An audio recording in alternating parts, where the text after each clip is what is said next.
Hi guys, ഞാനിപ്പോൾ Thiruvananthapuram പോത്തങ്കോടുള്ള Santhigiri festival കാണുവാൻ വന്നിരിക്കുകയാണ്. 2024 ഡിസംബർ 20-നാണ് ശാന്തിഗിരി ഫെസ്റ്റ്, നമ്മുടെ സ്വന്തം അനന്തപുരിയുടെ സ്വന്തം കാർണിവൽ ആരംഭിച്ചത്. 5 വയസ്സിന് താഴെയുള്ള കുട്ടികൾക്ക് ഫ്രീ ആണ്. ഇപ്പോൾ ഇത് 50 രൂപയാണ്. നേരത്തെ തുടങ്ങിയ സമയത്തൊക്കെ 100 രൂപയായിരുന്നു ടിക്കറ്റ്.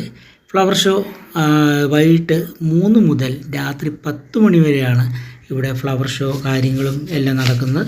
ഫ്ലവർ ഷോയ്ക്ക് പുറമെ നമുക്ക് റോബോട്ടിക് ഷോ, പക്ഷികളുടെ സ്വതന്ത്ര ലോകം, അരണ്യങ്ങളുടെ വീട്, bougainvillea, food fest, amusement park, നക്ഷത്രവനം, പെറ്റ് ഷോ, അങ്ങനെ ഒത്തിരി കാര്യങ്ങൾ ഇതിനകത്തുണ്ട്. അപ്പോൾ നമുക്ക് നേരെ ടിക്കറ്റ് എടുക്കാൻ വേണ്ടി നമ്മൾ പോവുകയാണ്.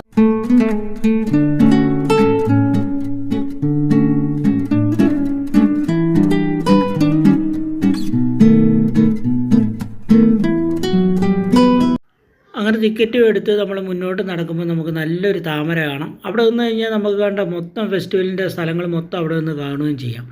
അവിടുന്ന് കുറച്ച് മുന്നോട്ട് നടക്കുമ്പോൾ നമുക്ക് എന്താ പറയുക, വിവിധതരം ചെടികളുടെ ഒരു വമ്പൻ കളക്ഷൻ തന്നെ നമുക്കിവിടെ കാണാൻ കഴിയും. നല്ല രസമാണ് കാണാനായിട്ട്. ലൈറ്റിൻ്റെ ആ ഒരു ഭംഗിയിൽ നമ്മുടെ ചെടികളുടെയും പൂക്കളുടെയും ഒക്കെ നല്ല ഒരു കളറിങ്ങും കാര്യങ്ങളാണ്. അപ്പോൾ നമ്മൾ ഇവിടെ നിന്നാണ് നേരെ അകത്തോട്ട് കയറാൻ വേണ്ടി പോകുന്നത്. നല്ല ലൈറ്റ് സെറ്റിങ്ങും കാര്യങ്ങളൊക്കെയാണ്. നമുക്ക് നേരെ നടന്ന് നമുക്ക് അകത്തോട്ട് കയറാം.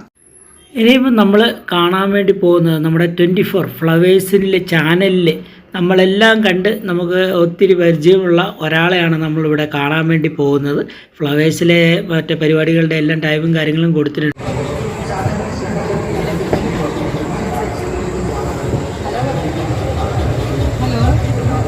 Good.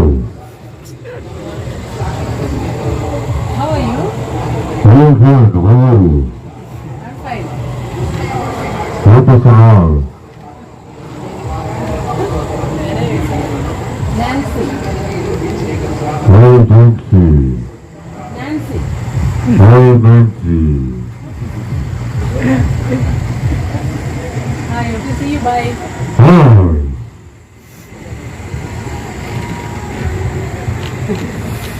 പറയൂ മോനെ. Wow.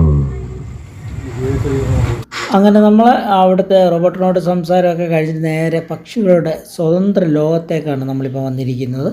അപ്പോൾ ഇവിടെ നല്ല ഒത്തിരി പക്ഷികൾ, പല നിറത്തിലുള്ള പക്ഷികൾ, നമ്മുടെ പ്രാവുണ്ട്, അത് ലവേഴ്സ് ഉണ്ട്. ഇതിനെല്ലാം ഇവിടെ കൂട്ടിലല്ലാതെ പുറത്ത് ഇങ്ങനെ തുറന്നു വിട്ടിരിക്കുകയാണ്. ഇത് നമ്മുടെ ഒരു സെൽഫി പോയിൻ്റാണ്. ഇവിടെ നമുക്കുള്ള പക്ഷികളെയും കാര്യങ്ങളൊക്കെ നമുക്ക് കയ്യിൽ എടുത്തു വെച്ച് അല്ലെങ്കിൽ തോളത്ത് വെച്ചൊക്കെ ഫോട്ടോയും കാര്യങ്ങളൊക്കെ എടുക്കാം. അപ്പം അതിന് നമുക്കിവിടെ ടിക്കറ്റ് ഉണ്ട് പ്രത്യേകം. സെൽഫി ഇപ്പം ഇത് കയ്യിലെടുത്ത് വെക്കുന്നതിനോ അല്ല തോളത്തെടുത്ത് വെച്ച് ഫോട്ടോ എടുക്കുന്നതിനൊക്കെ നമുക്ക് പ്രത്യേകം ടിക്കറ്റ് എടുക്കേണ്ടതാണ്. അല്ലാതെ ഇങ്ങനെ നമുക്ക് കണ്ടിട്ട് ഇങ്ങനെ ഫോട്ടോയും വീഡിയോ എടുക്കാം, അത് കുഴപ്പമില്ല. അപ്പോൾ ഇവിടുത്തെ നല്ല മനോഹരമായ കാഴ്ചകളൊക്കെ ഉണ്ട്. നമ്മൾ ഇവിടെ നിന്ന് പുറത്തേക്ക് ഇറങ്ങിയപ്പോൾ നല്ല താമരയും അതിൻ്റെ രീതിയിൽ കെട്ടിയിരിക്കുന്ന വാട്ടർ ടാങ്കൊക്കെ കണ്ട് നേരെ നമ്മൾ പുറത്തേക്ക് ഇറങ്ങിയപ്പോൾ ഇവിടെ നല്ല കടല കച്ചവടവും അതുപോലെ നമ്മുടെ പാനിപ്പൂരിയൊക്കെ ആയിട്ടുള്ള കച്ചവടങ്ങളൊക്കെ നമ്മൾ കണ്ട് അവിടെ നിന്ന് നമ്മൾ നേരെ ചെല്ലുന്ന ഗാർഡനിലേക്കാണ്. ഇവിടെ ആണെങ്കിൽ ഒത്തിരി മൃഗങ്ങളെയൊക്കെ സെറ്റ് ചെയ്തിട്ടുണ്ട്. സിംഹം തൊട്ട് അങ്ങോട്ട് എല്ലാം സെറ്റ് ചെയ്തിട്ടുണ്ട്. അത് നല്ലൊരു അതിമനോഹരമായ ഒരു കാഴ്ച. നമ്മൾ കയറി വരുമ്പോൾ തന്നെ 2 സൈഡിൽ തന്നെ വെള്ള രണ്ട് കുതിരകളെ കാണാം. അതുപോലെ നമ്മുടെ ലുട്ടാപ്പി ആണ്ട് മേളിൽ കുന്തത്തിലൂടെ പറന്നു പോയിക്കൊണ്ടിരിക്കുന്ന രസകരമായിട്ടുള്ള കാഴ്ചയൊക്കെ ഉണ്ട്.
നമുക്ക് ചിരിക്കാത്ത ഒരു മനുഷ്യനെ കാണാൻ കഴിയും. ഈ നിൽക്കുന്ന ആളെ ചിരിപ്പിച്ച 1,00,000 രൂപയാണ് നമുക്ക് ലഭിക്കുന്നത്. അങ്ങനെ നമ്മൾ ചിരിക്കാത്ത മനുഷ്യനെ ചിരിപ്പിക്കാൻ നിൽക്കാതെ നേരെ അവിടുന്ന് നമ്മുടെ താഴോട്ട് നടന്നു വന്നപ്പോൾ നമുക്ക് ആദ്യമായിട്ട് കാണാൻ കഴിയുന്നത് നമ്മുടെ പഴയകാല മുട്ടായികളാണ്. നമ്മളൊക്കെ ചെറുപ്പം സ്കൂളിൽ പഠിച്ച ആ സമയത്തൊക്കെ നമ്മൾ 10 പൈസ 25 പൈസ 20 പൈസയൊക്കെ കൊടുത്ത് മേടിച്ചിട്ടുള്ള കുറേ മുട്ടായികൾ, ഇവിടുത്തെ മുട്ടായി, പുളിമുട്ടായി എന്ന് വേണ്ട എല്ലാ ഐറ്റംസും ഫുള്ളും ഇവിടെ നിരത്തി വെച്ചിട്ടുണ്ട്. വെള്ളമാണ് നമ്മൾ ടാൻ മാറാൻ വേണ്ടി വേണ്ടി സോപ്പിൻ്റെ ഡബാണ് കാണിക്കുന്നത്. ഡീറ്റാനിങ്, ഇത് ഡീറ്റാനിങ് മാത്രമല്ല നമ്മുടെ സ്കിന്നിൽ വരുന്ന അലർജിയൊക്കെ ഉണ്ടെങ്കിൽ മാറി, തേമൽ, ചൂടുകുരു, റാഷ്, ഫംഗൽ പോലുള്ള അസുഖങ്ങളൊക്കെ ഉണ്ടെങ്കിൽ മാറി. 6 മാസമുള്ള കുട്ടികൾ സോപ്പ് വെച്ച് കുളിപ്പിക്കാം. ഇതിൽ കാരത്തിൻ്റെ അംശം വരാത്തത് ക്രീം രൂപയാണ് വരുന്നത്. ഷേവിങ് ക്രീമായിട്ട് യൂസ് ചെയ്യാം. ഷേവ് ചെയ്യുമ്പോൾ ചില ആൾക്കാർക്ക് ഒരു വെള്ള റാഷാണ് വരുന്നത്, അതൊക്കെ ഉണ്ടെങ്കിൽ മാറുകയും ചെയ്യും. കാരത്തിൻ്റെ അംശം വരാത്തത് ക്രീം രൂപയാണ് വരുന്നത്. നമ്മൾ വെളുപ്പിക്കുകയല്ല, ഡീറ്റാനിങ് ആണ്, ടാൻ മാറുകയും ചെയ്യും.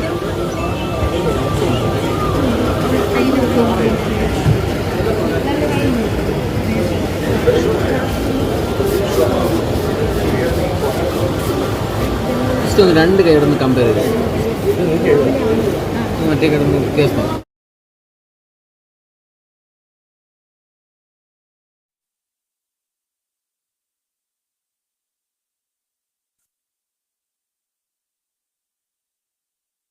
ഇത് നമ്മളെ ഡാൻഡ്രഫ് 3 days കൊണ്ട് മാറാനുള്ള പ്രോഡക്റ്റാണ്.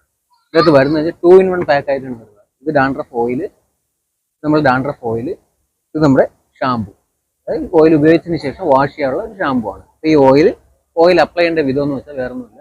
ഇപ്പോൾ കുളിക്കുന്നതിന് 45 മിനിറ്റ് മുന്നേ തലയിൽ നന്നായിട്ട് ഈ ഓയിൽ അപ്ലൈ ചെയ്യുക. അതേപോലെ പുരുകത്തിൽ, ചെവിയുടെ ബാക്കിൽ, ചെവിയുടെ ഉൾഭാഗത്ത്, ജെൻസിനാണെങ്കിൽ മീശയിലും താടിയിലും കൂടി ഓയിൽ നന്നായിട്ട് അപ്ലൈ ചെയ്യുക. ഇവിടെയൊക്കെ ഡാൻഡ്രഫ് സ്പോട്ടുകളാണ്. നന്നായിട്ട് അപ്ലൈ ചെയ്തതിന് ശേഷം, അതായത് 45 മിനിറ്റ് മുന്നേ അപ്ലൈ ചെയ്യുക. കുളിക്കുന്നതിന് തൊട്ട് മുന്നേ നേരിയ തോതിൽ നമ്മൾ തലയൊക്കെ ചെയ്യുന്ന പോലെ തന്നെ ഈ ഓയിൽ ചീപ്പ് പോയി ചെയ്യുക.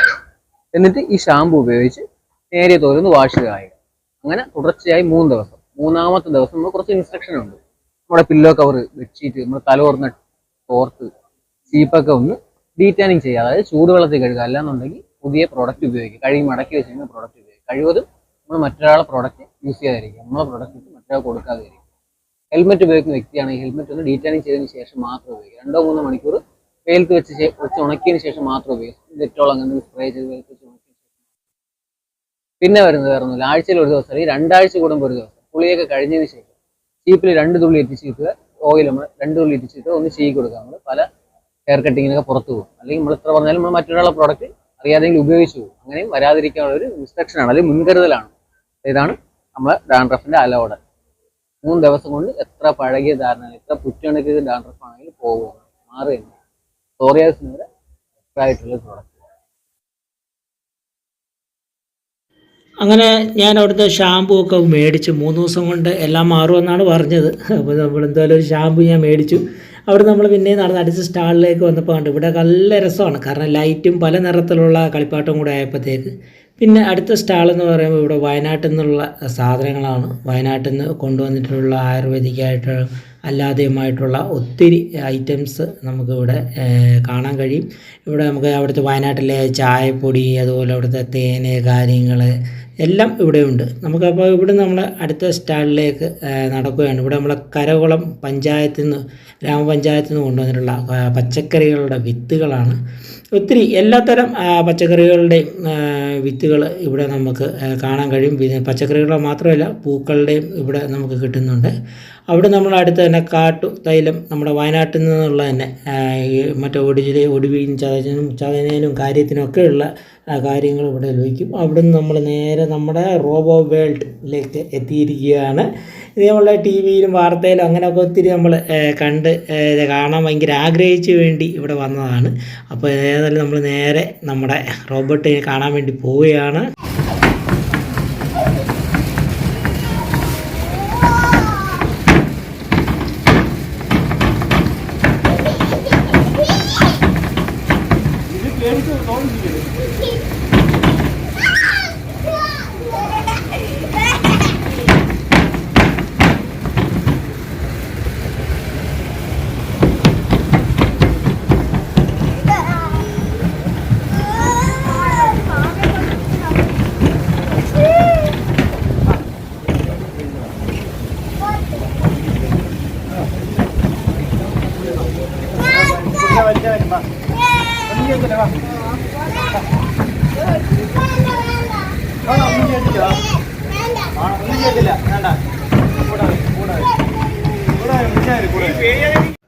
റോബോട്ടിക് ഷോയൊക്കെ കണ്ടിട്ട് നമ്മൾ നേരെ നവ ആരോഗ്യ ധർമ്മ കേന്ദ്രത്തിലേക്കാണ്. ഇതിൻ്റെ എൻട്രൻസ് ഒക്കെ കണ്ടു കഴിഞ്ഞാൽ നമുക്കൊരു പേടി തോന്നും. അപ്പോൾ നമ്മൾ ഇതിനകത്തോട്ട് കയറി ഇവിടുത്തെ ചെറിയ ലൈറ്റിങ്ങിൽ ഉള്ള കാര്യങ്ങളും ഒക്കെ കണ്ടതിന് ശേഷം നമ്മൾ ഇവിടുന്ന് നേരെ നടന്ന് നമ്മൾ ചെല്ലുന്നത് അങ്ങാടി പുരയിലേക്കാണ്. അതായത് നമ്മുടെ ആയുർവേദിക്കുമായിട്ട് ബന്ധപ്പെട്ട് ആയുർവേദത്തിൻ്റെ ആയിട്ടുള്ള പച്ചമരുന്നും കാര്യങ്ങളും വെച്ചിട്ടുള്ള ഒരു സ്ഥലമാണ് അങ്ങാടിപ്പുര. കണ്ട അങ്ങാടി മരുന്നുകൾ, പൂജദ്രവ്യങ്ങൾ, പച്ചമരുന്നുകൾ, സുഗന്ധദ്രവ്യങ്ങൾ, അങ്ങാടി, അതായത് ശാന്തിഗിരി അങ്ങാടി സ്റ്റോഴ്സ്.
അങ്ങനെ നമ്മൾ ആശ്രമത്തിലേക്ക്, നമ്മുടെ ശാന്തിഗിരി ആശ്രമത്തിലേക്ക് കയറാൻ വേണ്ടി പോവുകയാണ്. അതിൻ്റെ ഒരു കവാടമാണ് ഇത്. നമ്മളാണ്ട് ആ താമരയൊക്കെ എപ്പോഴും ബസ്സിലൊക്കെ പോകുമ്പോഴും കാറിലൊക്കെ പോകുമ്പോഴാണ് അതിൻ്റെ മേൽവശം ഇങ്ങനെ കാണുന്നത്. അപ്പോൾ എന്താണ് ഒരിക്കലും കാണാൻ പറ്റുമോ എന്നുള്ളത് പലപ്പോഴും ആലോചിച്ചിട്ടുണ്ട്. ഇന്ന് അതിനേതായാലും സാധിച്ചിരിക്കുകയാണ്. അപ്പോൾ നമുക്കിവിടെ സന്ദർശകരായി വരുന്നവർക്ക് വേണ്ടി കുറച്ച് കാര്യങ്ങൾ എഴുതി വെച്ചിട്ടുണ്ട്. അതുപോലെ നമ്മുടെ ചെരുപ്പുകളൊക്കെ പുറത്ത് ഇട്ടിട്ട് വേണം നമുക്ക് അകത്തേക്ക് കയറാൻ. പിന്നെ ആശ്രമ ഉദ്ദേശം എന്താണെന്നുള്ളതിനെക്കുറിച്ചുള്ള കാര്യങ്ങൾ വളരെ വ്യക്തമായിട്ട് നമുക്കിവിടെ എഴുതി കാണിച്ചു തന്നിട്ടുണ്ട്. അതുപോലെ താമര പർണശാല, അതിനെക്കുറിച്ചുള്ള കാര്യങ്ങൾ, വർഷവും അതിൻ്റെ ഡേറ്റും അവിടെ നിർമ്മിച്ചതിൻ്റെ കാര്യങ്ങളും എല്ലാ കാര്യങ്ങളും ഇവിടെ നമുക്ക് എഴുതി വെച്ചിട്ടുണ്ട്. കറക്റ്റായിട്ട് നമുക്ക് വായിച്ച് മനസ്സിലാക്കി പോകാവുന്നതാണ്. നല്ലൊരു അനുഭവമായിരുന്നു. കാരണം ഇത്ര അടുത്ത് ഇത് കാണാൻ കഴിയുമെന്ന് ഒരിക്കലും പ്രതീക്ഷിച്ചില്ല. അപ്പോൾ ഇത്ര അടുത്ത് നിന്നിട്ട് കാണാനുള്ളൊരു ഭാഗ്യമുണ്ടായി. അപ്പോൾ നമ്മൾ ഇവിടെ അവിടുത്തെ കാഴ്ചകൾ, അകത്തെ കാഴ്ചകളെല്ലാം കണ്ട് ഇറങ്ങിയപ്പോൾ നമുക്ക് ഇവിടെ കണ്ട ഗുരുദേവൻ ഉപയോഗിച്ചിട്ടുള്ള ആ വാഹനങ്ങൾ, പഴയ വാഹനം, ജീപ്പ്, പഴയ കാറ്, കാര്യങ്ങൾ, ഏറ്റവും പുതിയ കാറ് വരെ ഇവിടെ ഉണ്ട്. ലാസ്റ്റ് ഉപയോഗിച്ചിട്ടുള്ള വരെ ഉള്ളതാണെന്ന് തോന്നുന്നു. ആ കാറ് വരെ നമുക്കിവിടെ കാണാൻ കഴിയും. അവിടുത്തെ കാഴ്ചകളെല്ലാം കണ്ട് നമ്മൾ വീണ്ടും പുറത്തേക്ക് ഇറങ്ങി. നമ്മൾ നേരെ വന്നിരിക്കുന്നത് ഇതാണ് അരണ്യങ്ങളുടെ വീട് എന്ന് പറയുന്നത്. അതുകൊണ്ട് ഇതിനകത്ത് കുറേ അരണ്യങ്ങളൊക്കെ ഇവിടെ കിടപ്പുണ്ട്. വെള്ളത്തിൽ മുങ്ങി കുളിച്ചൊക്കെ തീറ്റയൊക്കെ തേടിയൊക്കെ ഇതിനകത്ത് കിടപ്പുണ്ട്. രാത്രി മറ്റേ ലൈറ്റിൻ്റെ ആ വെളിച്ചത്തിലും കാര്യത്തിലും ഇത് കിടക്കുന്ന കാണാൻ നല്ല ഒരു ഭംഗിയാണ്. ആ കാഴ്ചകളൊക്കെ കണ്ടിട്ട് അവിടെ നിന്ന് നമ്മൾ നേരെ പോകുന്നത് പൂന്തോട്ടത്തിലേക്കാണ്. അതായത് ഇഷ്ടംപോലെ ചെടികളാണ് ഇവിടെ സെറ്റ് ചെയ്തിരിക്കുന്നത്. ഏകദേശം ഈ ഒരു മൊത്തത്തിൽ 13,000 ചതുരശ്ര അടിയിൽ അങ്ങോട്ടാണ് പൂക്കളുടെ ഒരു വർണ്ണപ്രപഞ്ചം തന്നെ ഇവിടെ ഒരുക്കിയിരിക്കുന്നത്. അതുപോലെ മറ്റൊരു നല്ലൊരു കാഴ്ചയായിരുന്നു ഇത്. നമ്മുടെ ഒരു ഗോശാലയുണ്ട്. അപ്പോൾ ഇവിടെ നമുക്ക് ഒത്തിരി പശുക്കളെയൊക്കെ കാണാം. നമ്മൾ പശുക്കൾ നാടൻ പശുക്കളായിട്ടുള്ള നമ്മുടെ വെച്ചൂർ പശു, അതുപോലെ കാസർഗോഡ് കുള്ളന്, ഗീർ പശു, കൃഷ്ണപ്പശു, പൊങ്കന്നൂർ പശു, അങ്ങനെ എന്ന് പറയേണ്ട ആ പശുക്കളെയെല്ലാം അതിൻ്റെ കുട്ടികളും കാര്യങ്ങളൊക്കെ ഉണ്ട്. അപ്പോൾ എന്തായാലും നല്ലൊരു കാഴ്ച തന്നെയായിരുന്നു. അവിടുത്തെ കാഴ്ചകളൊക്കെ കണ്ട് ഞാൻ പുറത്തിറങ്ങിയിരിക്കുകയാണ്. കാഴ്ചയുടെ വർണ്ണപ്രപഞ്ചം കൊണ്ട് കാണികളെ വിസ്മയിപ്പിച്ച നമ്മുടെ ചാന്ദേരി ഫെസ്റ്റ് ഇവിടെ അവസാനിക്കും.